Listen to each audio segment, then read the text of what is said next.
Hello everybody, it's Slippery Jack and welcome back to another video. Today I'm going to be talking about the fourth album by Boards of Canada, Tomorrow's Harvest. So I guess you could call this their comeback album since they hadn't really done anything since the Campfire Head phase apart from the Trans-Canada Highway EP, which I will be getting to. But yeah, that was just like a year after that, and other than that, it's been like, what, 6, 7, 8 years since their last full-length album. And yeah, this album seems to have gotten kind of mixed reviews originally, but nowadays it seems to be held in much higher regards. Now I'm gonna get it out of the way right off the bat. This is a great album, but it is also by far my least played BOC album, and for a long time my least favorite. And when this album is playing, I love it, but for whatever reason, this album just doesn't really draw me back like their other stuff. But yeah, like I said, when it's on, it's just as good, if not better, than the Campfire Head phase. But yeah, for one, this album behaves in a more ambient manner. It's not a very hooky album, but, you know, it's ambient music. It's not really supposed to be about hooks, and Boards of Canada isn't really a hooky band in general. But, yeah, ambient is more about the atmosphere, and that is something this album does very well. But I listen to a lot of ambient music, and I didn't have that problem with a lot of the ambient stuff I listen to. And, yeah, there are, I think, like, yeah, the biggest problem this album has is that these songs just aren't memorable. I mean, like, I can remember the tune to some of the songs, but none of them are really catchy. None of them get stuck in my head. And, yeah, Boards of Canada isn't really known for that either, but at least I can remember the tune to pretty much every song off of Music Has the Right and GeoGaddy and the Campfire Head phase. Even though, like, not many of those songs were particularly catchy, but this one, 80% of this album is just gone from my head by the time it ends. But besides that, there really isn't that much I dislike about this album. Tomorrow's Harvest is one of those albums where I like pretty much every song the same. There aren't any songs that are comparable to the best moments of Music Has the Right, but there really aren't any low moments either. In fact, there isn't a single dull track on this thing. None of these songs are out of place. The album keeps a very consistent sound and mood, and it has enough variety that it never gets boring or repetitive. There are interludes, of course, but I think these interludes are some of their best executed yet. Tomorrow's Harvest, like I said earlier, it has lots of emphasis on ambiance and mood. It aims to create a very post-apocalyptic sound. When I listen to it, I think of myself walking through this cold, desolate wasteland after a nuclear apocalypse, and very few people are left alive.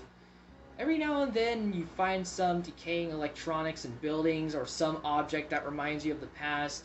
Of course, this is still a BOC album, so it still retains that ghostly, nostalgic quality, but it's still very different from anything else they've done, probably because of its much more futuristic sound.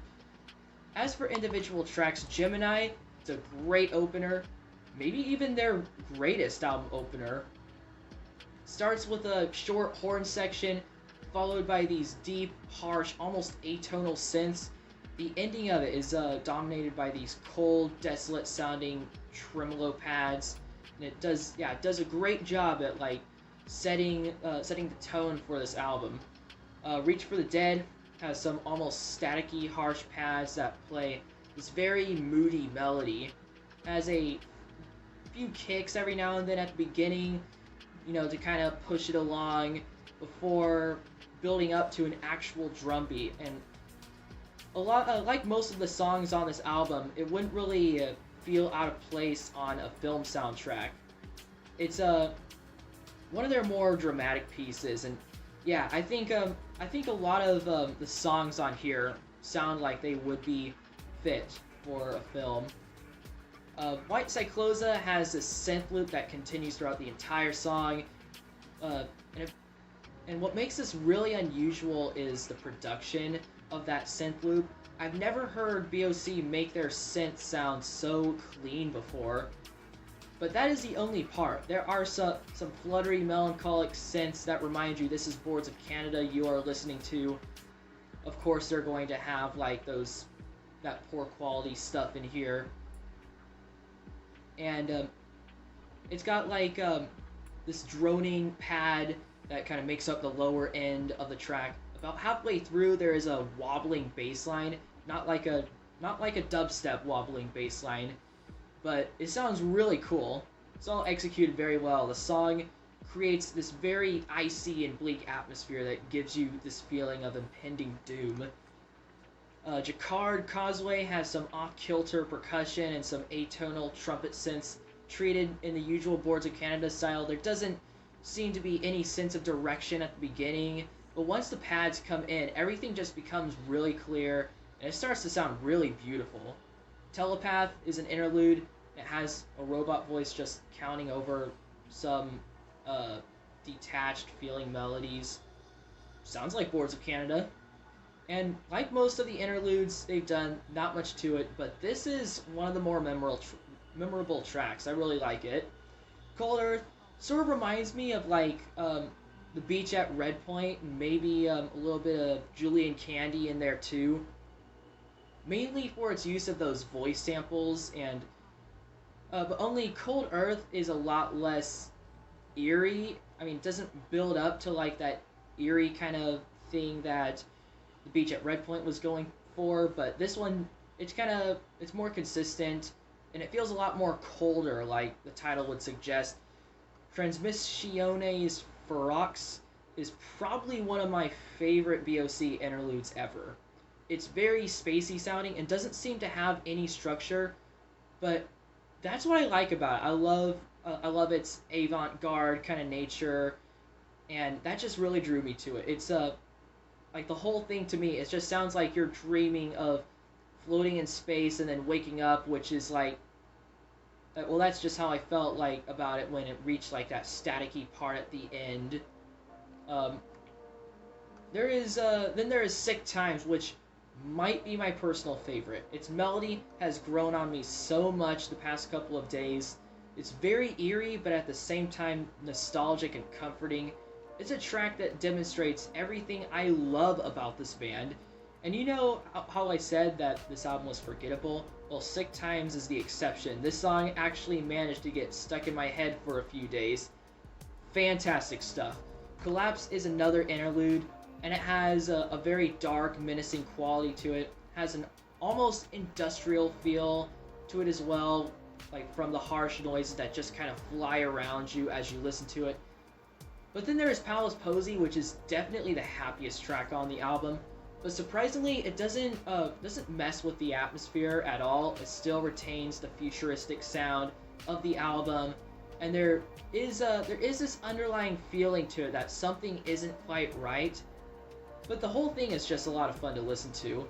The ending part, when those pads come in and those choir samples, that's when it really starts to pick up. Really great stuff. Split Your Infinities takes us back to a more desolate sound, but there is an odd warmness to it. It's a bit like some of the tracks on GeoGaddy, how they would build up, become more and more eerie until they seem to kind of lack structure, and it's just kind of yeah, this one does that really well, and it gives me the chills every time. It's a really epic track. I'd say it's one of the better ones. Your Ritual is just a rumbling bass line and some repetitive melodies, and it's probably the most detached and creepiest sounding track on the whole thing.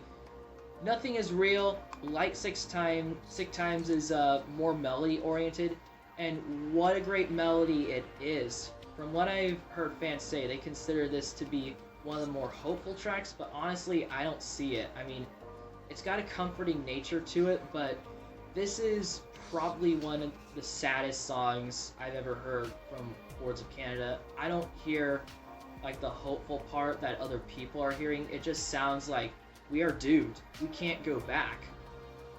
There's nothing you can do to fix it. It's over. But yeah, it is definitely a favorite. Maybe even my favorite, but it's got some competition with Sick Times. Sundown kind of reminds me of Split Your Infinities, but less eerie and more beautiful. It's really nice. Kind of wish it lasted longer.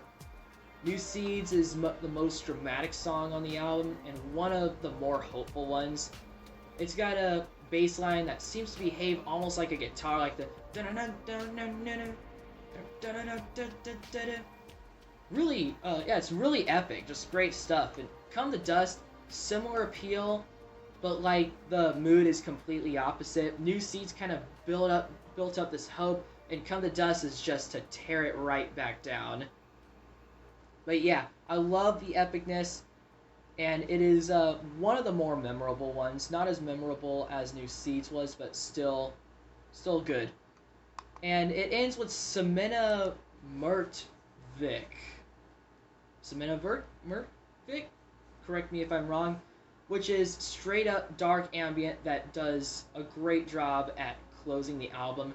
And there is absolutely nothing happy or hopeful about it. Just doom and gloom. But I'd say it works just fine as an ending. But once again, it's just not memorable. And overall, Tomorrow's Harvest is a great album that is only weighed down by its lack of memorability. I know this music isn't about hooks or being catchy, but there are lots of albums that are appealing in similar ways that I can remember much better.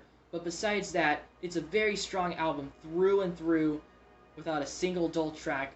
With every BOC album I've reviewed, I got a little tired of them and I wanted to listen to something else afterward. But this album never wore out on me for some reason, and I have to give it some points for that.